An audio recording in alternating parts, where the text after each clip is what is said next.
Shogun number baachisu namni tokko waan Oromoo ta'eef waan namaa hojjete ofitti hin qabnu sobne waan gaarii waan hojjete moo dhoksuu hin qabnu abbaan Pheexroos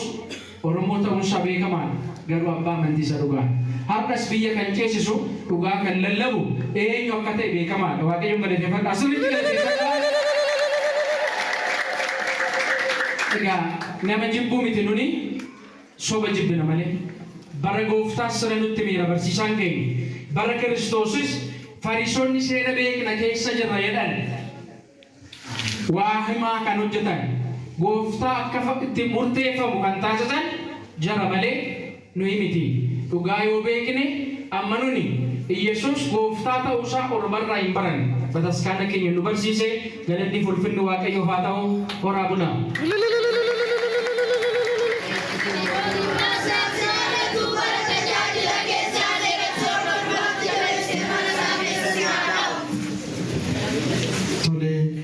Makafarutif wan nugargarif waaqayyo keenya kan galatoome haa ta'u lejjera galateeffadha lejjera galateeffadha sirriitti abbaan guddina galateeffadha lejja hayyee obboleessi keenya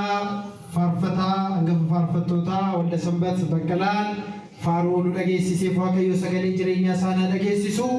bara tajaajila isaaniif haa eebbisu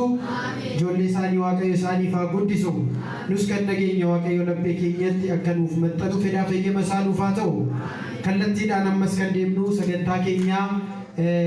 isa dhufneefitti deemaa jirra sila ta'eef ammas qophii keenya obboleessa keenya daaqon Adaree Abbabaa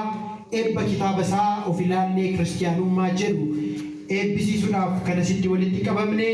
egaa obboleessa keenya kana daaqon Adaree Abbabaa hundi keessanuu akka jajjabeessitan akka gargaartan akka qophooftan maqaa waaqayyootiin sin gaafachaa kallattiidhaan immoo sagantaa keenya amma walaloo obboleessi keenyaa kee'ol faarsuudhaan nu dhageessisaa yookaan walaloo nuuf dubbisa jechuudha gara obboleessa keenyaa Ko'elittiin isin dabarsaa